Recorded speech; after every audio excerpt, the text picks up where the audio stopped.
11 days. That is all it would have taken, 11 days of walking from Mount Sinai to the Promised Land. The Bible itself gives us that number. Deuteronomy chapter 1 verse 2, plain as stone, 11 days. Instead it took 40 years, an entire generation. Every man and woman over the age of 20 died in the desert without ever setting foot on the soil God had sworn to give them. Their bones were scattered across the sand from one end of the wilderness to the other, bleaching under a sun that never relented. Sit with that for a moment. The same God who had just dismantled the most powerful empire on earth with 10 supernatural plagues, the same God who had torn the Red Sea open like a curtain being ripped from a wall, the same God who was feeding millions of people every single morning with bread that descended from the sky, that God looked at his own people and said, "You will not enter, you will wander, you will die out here." Why? This is not a simple Sunday school story. This is one of the most disturbing, most challenging, and most genuinely life-altering passages in all of Scripture, because the answer to that question, why 40 years, will not stay safely in the ancient past. It will follow you home. It will force you to look at your own life in ways you may not feel ready for. But stay with me, because by the end you will understand something about God, about yourself, and about the wilderness seasons in your own life that you have never quite grasped before. To understand it fully, we have to go back to the very beginning. The people of Israel had been slaves in Egypt for over 400 years, not guests, not immigrants, slaves. They made bricks under a merciless sun, their backs torn open by the whips of Egyptian taskmasters. And when Pharaoh decided they were multiplying too fast, he issued an order that still makes the blood run cold. 4 centuries of bondage, generation after generation born into chains, living in chains, dying in chains. That is not merely ancient history. That is the kind of wound that rewires the way an entire people thinks, feels, and sees the world. Remember that. It will matter very soon. Then God intervened. He raised up Moses, a Hebrew infant, hidden in a basket on the Nile, discovered by Pharaoh's own daughter, raised inside the very palace that enslaved his people, then exiled to the desert after striking down an Egyptian overseer. Finally, he was called back through a bush that blazed without ever burning away. And standing before that fire, Moses heard God speak. "I have seen the suffering of my people. I have heard their cry. I know their pain, and I have come down to deliver them." And deliver them he did. 10 plagues descended on Egypt in succession, each one more devastating than the one before, and each one a calculated strike against a different Egyptian deity. The Nile ran red with blood. Darkness swallowed the land for 3 full days. And in the final terrible plague, the firstborn of every Egyptian household perished in a single night. Pharaoh shattered. "Take your people," he said, "and go." On that night, the night of Passover, millions of Israelites walked out of Egypt. They walked out carrying gold and silver pressed into their hands by the very people who had enslaved them. They walked out under the protection of a God who had just brought the most powerful nation on earth to its knees. But here is the thing nobody talks about. They walked out of Egypt. Egypt, however, did not walk out of them. Hold on to that thought, because it is the key to everything that follows. God brought Israel out of Egypt in a single night. But stripping Egypt out of Israel, the slave mentality, the deep-rooted fear, the victim identity, the distorted understanding of who God was, that would take 40 years, and some of them would never let it go at all. Within days of their departure, the first test arrived.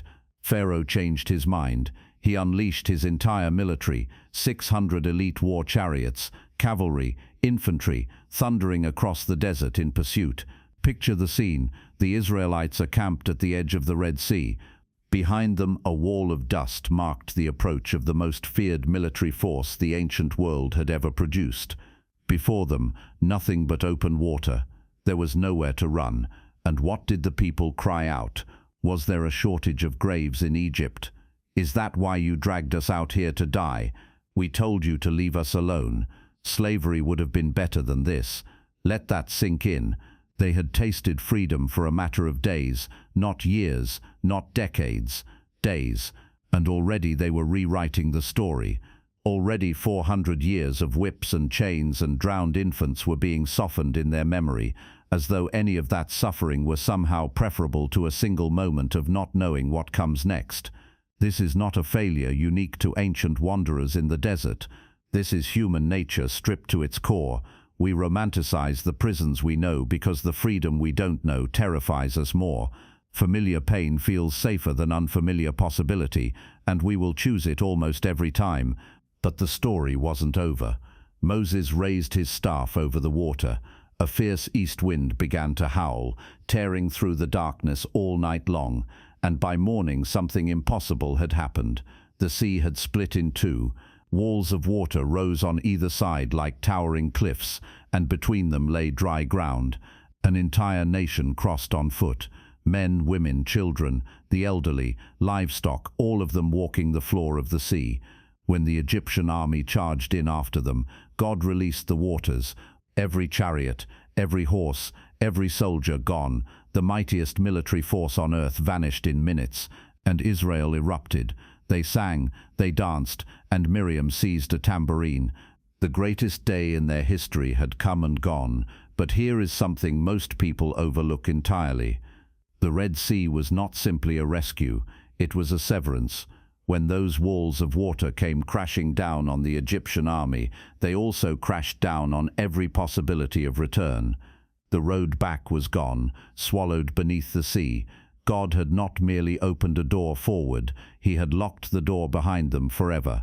And yet, and this is the terrifying part, even with that door sealed, even with no physical path leading back, the hearts of the people would spend the next 40 years desperately trying to return to a place that no longer existed. The Pharaoh in the water was dead, but the Pharaoh living inside their minds was still very much alive. Here is a principle that will reshape the way you see your own life.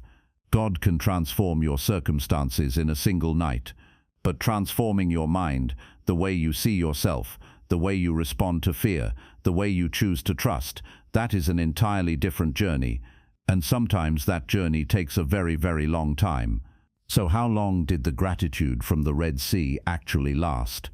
3 days. Just 3 days after watching God split an ocean on their behalf, the Israelites arrived at a place called Marah. Water was there, but it was bitter, completely undrinkable. And immediately, without hesitation, they turned on Moses. What are we supposed to drink? No prayer, no acknowledgement that the God who had just divided a sea was still standing with them. Nothing but complaints and accusations. God responded with grace. He showed Moses a piece of wood to cast into the water, and it turned sweet. Crisis resolved, lesson offered. But was the lesson actually received? A month and a half later, the grumbling erupted again, this time over food, and the words they used are genuinely shocking. If only we had died in Egypt, they said. At least there we sat around pots of meat and ate everything we wanted. You have dragged us into this desert to starve us to death. Listen carefully to what is happening here. They are romanticizing slavery. They are describing the pots of meat in Egypt as though they had been dining at Pharaoh's own table. They were slaves. Slaves do not sit around pots of meat. But the human mind has a remarkable capacity to rewrite history when the present becomes too uncomfortable to bear, and this is where it gets deeply personal. How many of us have done exactly the same thing, looked back at a toxic relationship, a dead-end job, a destructive habit, and told ourselves, at least I knew what to expect? How many of us would choose a familiar cage over an unfamiliar freedom simply because the cage is known? God could have responded to this ingratitude with fury. Instead, he responded with bread. That evening, flocks of quail descended and covered the camp. Then the next morning, after the dew lifted, the ground was blanketed with something no one had ever encountered before, a thin, white, flake-like substance, sweet like honey wafers. The people looked at one another and asked the only question that made sense. Asterisk. What is this? Asterisk. And so it was named manna. Bread from heaven. Every morning for 40 years manna appeared. Each family gathered just enough for the day, hoarded it overnight, and it rotted writhing with worms by morning. Gather too much, and you still ended up with only what you needed. Gather too little, and somehow it was still enough. This was not simply sustenance, it was a daily masterclass in trust. Every single morning demanded the same act of faith: step outside and believe that provision would come again. You could not stockpile grace, you could not save up faith for a rainy day. You had to wake up and choose trust over and over, one day at a time.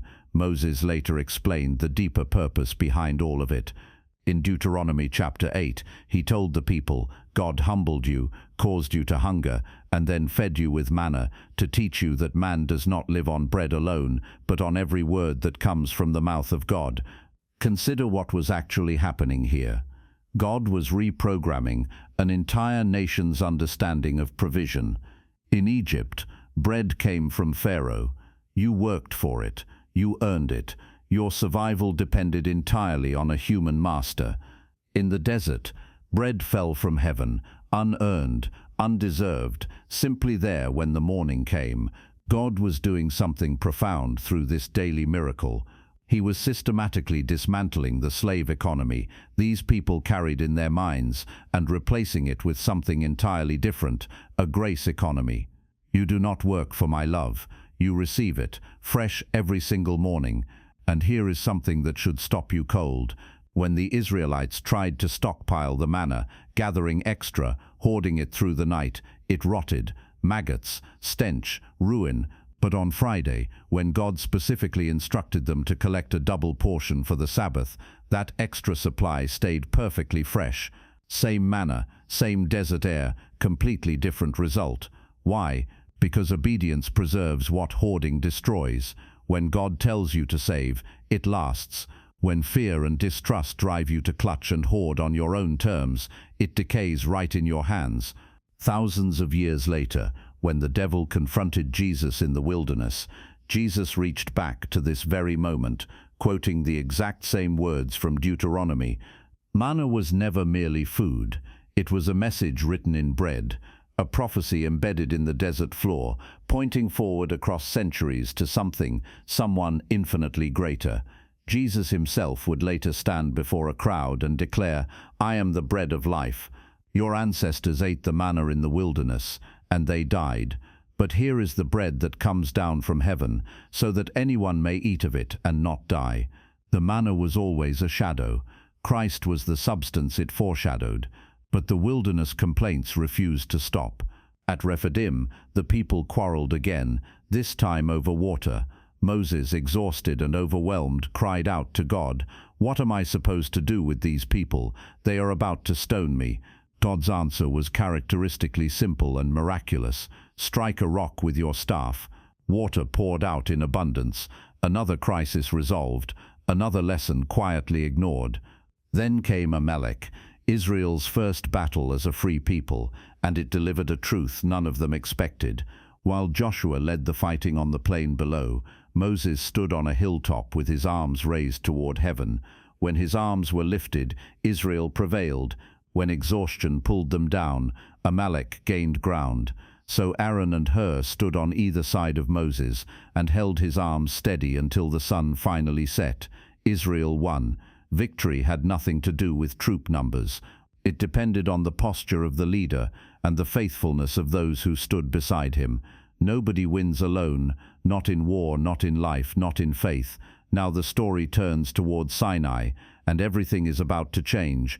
3 months after leaving Egypt, the Israelites arrived at the base of Mount Sinai, and what met them there was unlike anything they had ever witnessed. The mountain convulsed. Smoke billowed from its summit like a furnace. Lightning tore across the sky, and a trumpet blast, coming from no human instrument, grew louder and louder until the entire camp shook with fear. Then God spoke aloud, not to a prophet, not to a priest, but to an entire nation at once. He gave them the 10 Commandments, and the way he opened them is worth pausing on. He didn't begin with a command. He began with a reminder. I am the Lord your God, who brought you out of Egypt, out of the land of slavery. Grace first, then law. Rescue first, then responsibility. This is always God's pattern. Not obey me so I will save you, but I have already saved you. Now here is how to live. Moses then ascended the mountain to receive the stone tablets and detailed instructions for the tabernacle, a sacred tent where God himself would dwell among his people. He was gone 40 days, and in those 40 days everything unraveled. The people approached Aaron, Moses' own brother, the high priest, and demanded gods they could see. Moses had vanished, they said. Who knew what had become of him? And Aaron, in what may be the most staggering failure of leadership in the entire Bible, melted their gold earrings into a calf-shaped idol. The people danced around it and declared it the God who had brought them out of Egypt. And here is what makes this moment so staggering. These were not people who had been asked to believe on faith alone. They had witnessed 10 catastrophic plagues, reshaped the most powerful nation on earth. They had walked between walls of standing water on dry ground. Every single morning, supernatural bread appeared at their feet, and behind them, Mount Sinai itself trembled and smoked with the living presence of God. Yet in just 6 weeks, they melted down their jewelry, shaped it into a calf, and bowed before it. This moment dismantles one of our most comfortable assumptions, that evidence produces belief, that enough miracles will eventually transform a person. But what we see here is the opposite. You can watch God divide the sea on Monday and be casting an idol by Tuesday. Because the crisis was never a shortage of proof. The crisis was always the condition of the heart. And look closely at what they actually built. They did not invent something new.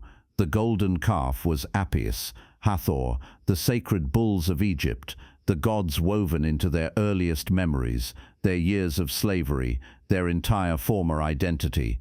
When the waiting became unbearable and Moses disappeared into the cloud, they did not reach forward.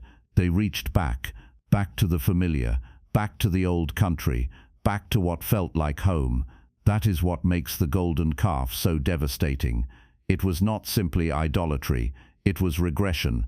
Standing in the literal shadow of God's presence, the gravitational pull of Egypt, of the old self, the old gods, the old way of being, proved stronger than the pull of freedom. And if you are honest, you have felt that pull too. A breakthrough comes. God speaks clearly into your life. You step through a door into something new, and then the discomfort sets in, the uncertainty stretches on, and you find yourself reaching back for the old habit, the old relationship, the old way of numbing the pain. That is the golden calf, and we all build one. When Moses descended and saw what had happened, he shattered the stone tablets against the ground. The covenant lay in pieces before it was ever formally sealed. God called them stiff-necked, like an ox that locks its muscles and refuses the yoke. But through Moses' fierce intercession, God did not strike them down. He forgave. The tablets were carved again. The covenant was renewed. Yet the pattern had been written in fire. This people needed far more than a miraculous exit from Egypt. What unfolded next was not a quick fix.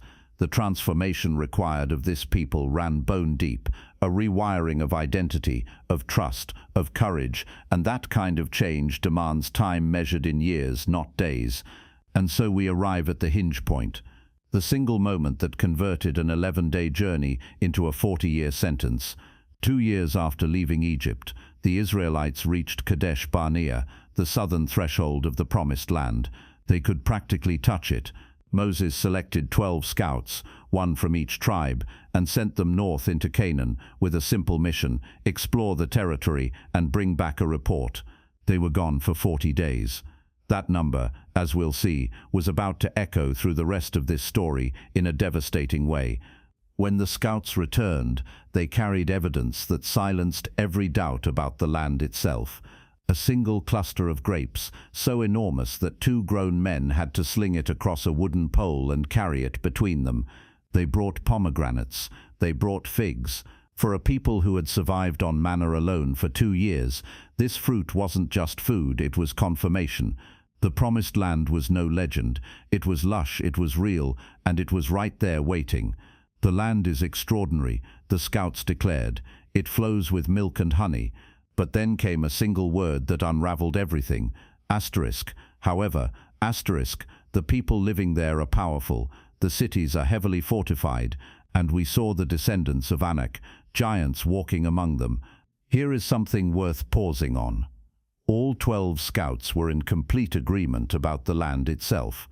Every one of them witnessed the enormous grape clusters, the richness of the soil, the abundance flowing through that territory. The facts were never the issue. What separated these men was not what they observed, it was what they believed those observations meant. 10 scouts looked at identical evidence and arrived at inevitable defeat. 2 looked at the very same landscape and saw a promised victory waiting to be claimed. Same land, same giants, same God. Radically different conclusions, because the divide was never in the data, it was in the lens through which each man viewed the world, and that lens had been ground and shaped by something far deeper, identity itself. 10 of the 12 let slip a phrase that exposes just how fractured their sense of self had become. We seemed like grasshoppers in our own eyes, they said, and we looked the same to them. Grasshoppers. After every miracle, every plague, every parted wave, they still looked inward and saw insects. This was not a tactical military report. This was an identity crisis laid bare. They never claimed the giants were too powerful for God. They said they themselves were too small. 4 centuries of slavery had driven that conviction so deep that no display of divine power had been enough to uproot it. Joshua and Caleb alone saw clearly, "The land is exceedingly good," they declared. "If the Lord is pleased with us, he will deliver it. Do not be afraid. Their protection is gone, and the Lord is with us." The people's reaction was immediate and explosive.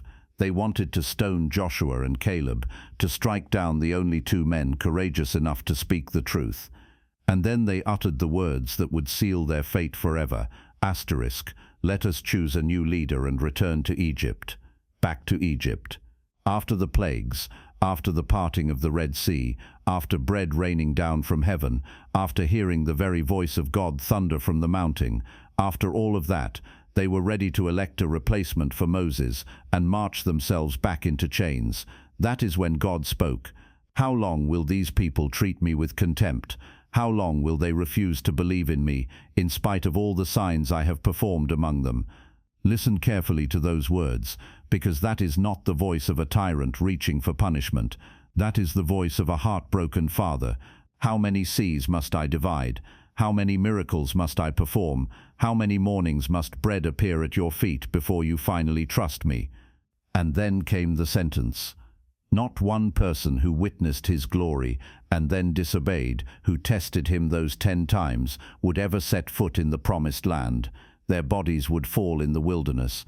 Their children would wander 40 years, 1 year for every day the scouts had walked the land in fear. "And you will know what it means to have me against you, 40 years, 1 year for every day the spies spent in the land." The symmetry is devastating. But why? What was truly driving this judgment? Because the surface answer, that God was punishing disobedience, is accurate but incomplete. There are layers here that most people never reach. The first is a crisis of identity. Centuries of slavery had done more than exhaust their bodies. It had dismantled the way they understood themselves. They could not conquer a land because they could not conceive of themselves as conquerors. When they looked at giants, they saw grasshoppers staring back at them in the mirror. This was not simple cowardice. This was a people so thoroughly shattered by generations of oppression that they literally could not imagine existing as anything other than victims. And here is where it becomes uncomfortable. How many of us are standing at the edge of something God has genuinely promised, a calling, a purpose, a breakthrough we can almost touch, and we refuse to step forward because deep down we still carry the identity our past assigned to us rather than the one God has spoken over us? The wilderness was God's answer to that crisis. He could not surgically remove 400 years of psychological programming from that generation, but he could raise a new one, born in open desert, fed by heaven, guided by the presence of God, a generation whose sense of self had never been shaped by Pharaoh, only by him. The second layer is the particular danger of unbelief, and precision matters here. Israel was not punished for ignorance. They were not a people who had never witnessed God's power. They had seen the plagues. They had walked through a divided sea. They had watched an army drown behind them. Their sin was knowing all of that and still choosing not to trust him. That distinction is sobering. The most perilous form of unbelief is not found in someone who has never encountered God. It lives in someone who has encountered him repeatedly and still holds back. Is there an area of your life where God has come through for you again and again, and yet fear still has its hand around your throat? That is the spirit of Kadesh Barnea, and it can cost you everything that was meant to be yours. The third layer may be the most surprising. God was protecting Israel from itself. A nation of former slaves, psychologically fractured, spiritually immature, sent into direct combat against hardened Canaanite warriors, would not have been conquest. It would have been a slaughter. They would have collapsed at the first serious resistance. They would have surrendered the moment the battle turned. God did not drive them into the desert out of anger. He drove them there out of love, because he knew exactly what would happen if he let them march forward before they were ready. Sometimes what feels like rejection is actually protection. Sometimes what looks like punishment is actually preparation. Sometimes God keeps you in the wilderness not because he has abandoned your promised land, but because he knows you are not yet the person capable of living in it. The fourth layer is the discipline of daily dependence. The manna did not fall simply because they were hungry. It fell to teach them something specific, that life flows from the mouth of God, not from the ground beneath their feet. Every single morning for 40 years, God was rewiring their instincts. In Egypt, they had depended on Pharaoh for everything. In the desert, they learned to depend on God for everything. And that lesson could not be absorbed in a single sermon. It had to be lived, morning after morning, decade after decade, until it became the very architecture of who they were. The fifth layer may be the most countercultural truth in the entire narrative. Moses warned the new generation plainly in Deuteronomy chapter 8, "When you have eaten and are satisfied, when your houses are fine and your wealth has multiplied, your heart will grow proud, and you will forget the Lord your God." The desert taught Israel something prosperity never could. It is far easier to seek God when you have nothing than when you have everything. Poverty drives us to our knees. Prosperity lulls us to sleep. The desert stripped away every distraction, every false security, every competing loyalty, and left Israel alone with God. That was the entire point. But the significance reaches even further, beyond Israel, beyond their moment in history, into eternity itself. Because 40 is never a random number in Scripture. Moses spent 40 days on Sinai. Elijah walked 40 days to Horeb. Nineveh was given 40 days to repent. Jesus fasted 40 days before stepping into his ministry.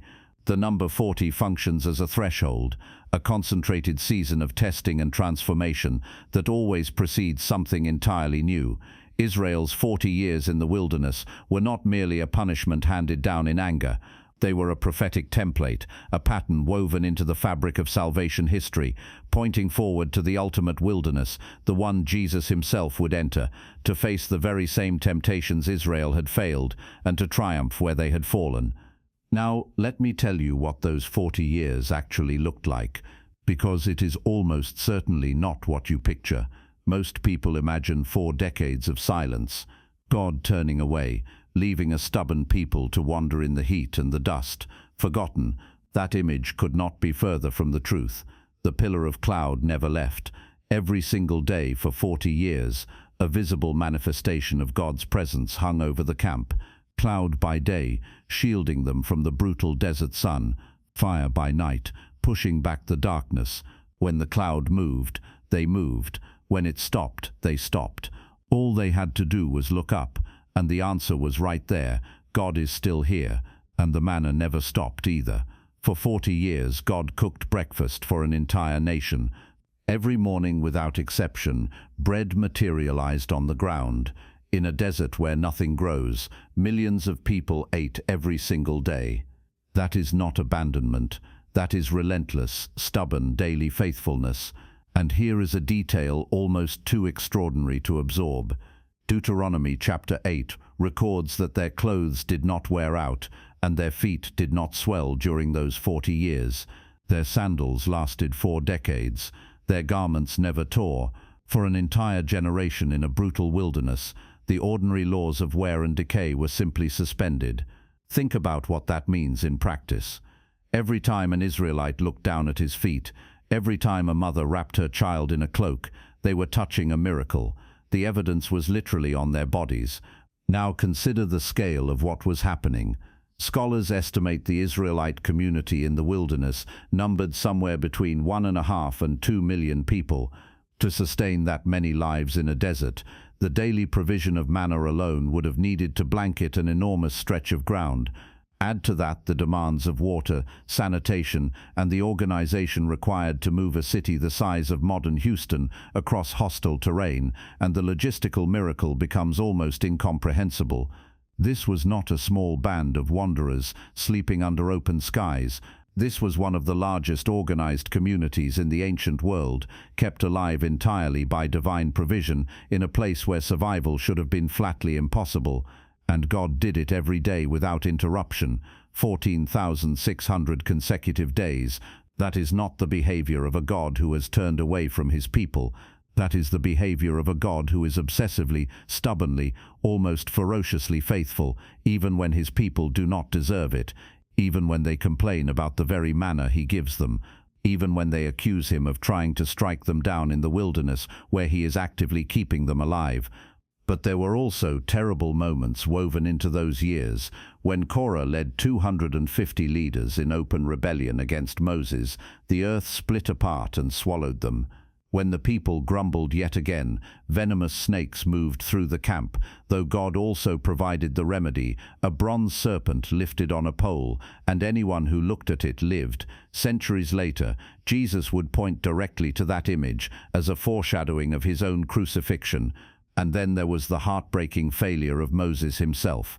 At Meribah, when the people demanded water yet again, God told Moses to speak to the rock. Instead, in a moment of exhaustion and fury, Moses struck it with his staff and cried out, "Listen, you rebels, must we bring you water out of this rock?" Water poured forth, but so did judgment. God said, "Because you did not trust me enough to honor me as holy before the Israelites, you will not bring this community into the land I give them." Consider what that meant.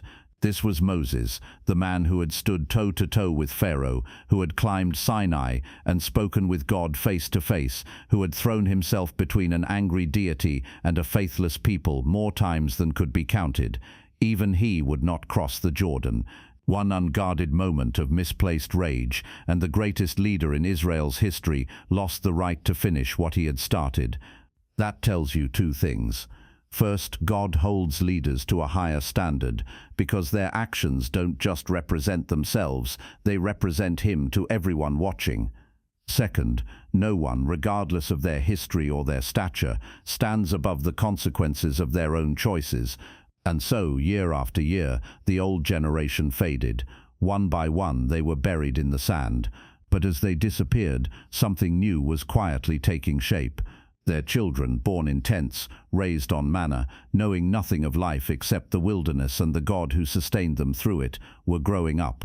They carried no memory of Egypt, no nostalgia for Pharaoh's table, no inner voice whispering that bondage had been safer. They had grown up watching the cloud of God move ahead of them each day, gathering bread from heaven each morning, learning in their very bones that every breath they drew came from the hand of God alone. And this was God's strategy all along. You cannot deprogram 4 centuries of slavery from a generation that lived it. The fear, the submission, the broken sense of self runs too deep, but you can write something entirely new onto a blank page. The children were that blank page, and the desert was where the writing began. In the wilderness, Israel learned what it meant to be a community. The tabernacle stood at the very heart of the camp, and the 12 tribes arranged themselves around it in careful, deliberate formation. They moved as one, they rested as one, they worshipped as one. The desert left no room for the luxury of individualism. You either survived together, or you didn't survive at all. That communal identity, forged through shared hardship and shared dependence, would become the bedrock of everything they were about to build. The wilderness also taught them to hear God's voice. In Egypt, The noise had been relentless, the competing gods of a vast empire, the culture of Pharaoh, the values of a civilization built on the backs of enslaved people. The desert stripped all of it away. What remained was silence, and in that silence God spoke. The prophet Hosea captured it with striking tenderness centuries later. I will lead her into the wilderness and speak tenderly to her heart. God uses the desert to make his voice the only voice worth hearing. And then there was the hardest lesson of all, God's timing. We live in an age of instant everything, instant answers, instant connection, instant results. But God refuses to be hurried. As he declared through Isaiah, my thoughts are not your thoughts, neither are your ways my ways. Sometimes the longest road is the only road that delivers you as the right person. Sometimes what feels like delay is actually the most essential form of preparation. 40 years passed, and the scene that emerged was almost unrecognizable. Moses stood on the plains of Moab, 120 years old, gazing across the Jordan River toward Canaan. The generation that had trembled at the edge of the Red Sea was gone, every last soul of them buried in the desert, exactly as God had declared. The people standing before Moses now were different, hardened by the wilderness, shaped by dependence, ready. And so Moses began to speak. What followed were his final words, the book of Deuteronomy, one of the most extraordinary farewell addresses in all of human history. He walked them through everything, the plagues, the parted sea, the manna, the golden calf, Kadesh Barnea, all 40 years. And he warned them, when the Lord your God brings you into this land, do not tell yourself it is because of your righteousness. It is not your merit that opens the door, it is his promise and his grace alone. Then came the moment that breaks my heart every time I read it. God brought Moses to the summit of Mount Nebo and showed him the promised land in its entirety, north to south, east to west, everything spread out before him. 40 years of wandering, 40 years of suffering, 40 years of believing in a destination he had never seen, and there it was. Every hardship, every rebellion he had endured, every prayer he had lifted in the wilderness, all of it pointing toward this single view, but he could not step into it. Imagine standing on a mountaintop and watching the fulfillment of your life's purpose unfold before you like a painting, and knowing your feet will never touch that ground. Imagine guiding millions of people through unimaginable conditions for 4 decades, only to be told, this is as far as you go. What makes this even more striking is that Moses was not fading. The Bible is explicit. His eyes were sharp, his strength was undiminished. He was not dying of old age or illness. There was no physical reason his journey had to end here. But God said it was time, and Moses obeyed. One final act of surrender from the man who had spent his entire life learning what obedience truly costs. The greatest leader in Israel's history died there on the... And so Moses departed this world with the promised land spread before him in all its glory, a final bittersweet gift from the God he had served his entire life. No tomb was ever found, as though the Almighty had claimed him personally, unwilling to let any monument overshadow the man himself. Israel mourned for 30 days, then they moved. Leadership fell to Joshua, one of the 2 scouts who had stood at Kadesh Barnea 4 decades earlier and refused to flinch. While an entire generation lost its nerve, Joshua had held firm. For 40 years he had waited, watching, preparing. Now the moment was finally his. God's charge to him was direct and unforgettable. Be strong, be courageous, do not be afraid, for the Lord your God goes with you wherever you go. Those words carried the weight of everything that had come before. When Joshua brought the people to the Jordan River, the waters parted, just as the Red Sea had a generation earlier. The new generation walked through on dry ground, just as their parents once had. But this time, no one looked back. The very next morning, the manna stopped. For 40 years, bread had appeared each dawn without fail, and then, without ceremony, it simply ceased. They were home. They no longer needed it. The season of wandering was finished. The season of conquest had begun. And this generation did what their parents had been too afraid to do. They fought, city after city, battle after battle. not because they were stronger, not because they were braver, but because they had been forged in the desert, because they knew who their God was, because they had no Egypt to return to, no Pharaoh's voice in their heads telling them they were slaves.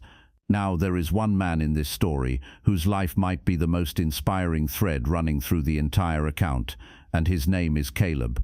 Caleb was one of the 2 faithful scouts at Kadesh Barnea.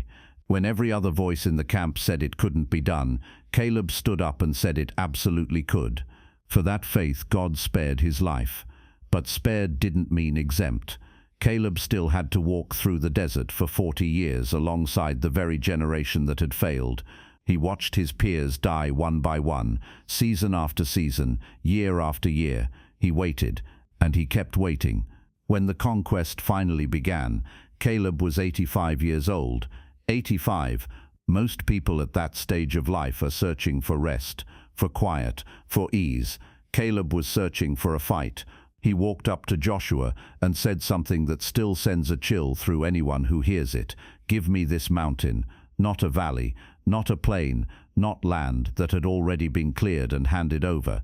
He wanted the mountain, specifically the mountain where the giants lived, the Anakim, the very same towering warriors who had sent the other scouts running in terror 4 decades earlier.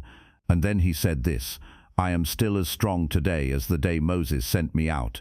My strength now is as my strength was then, for war, for going out and for coming in. 40 years in the desert had not diminished Caleb, they had sharpened him. Where the faithless generation experienced those years as a slow death sentence, Caleb experienced them as training. Same desert, same years, completely different outcome, because the difference was never in the desert itself, it was in the heart of the person walking through it. And that is the question this story quietly places in front of you. Are you in a desert right now?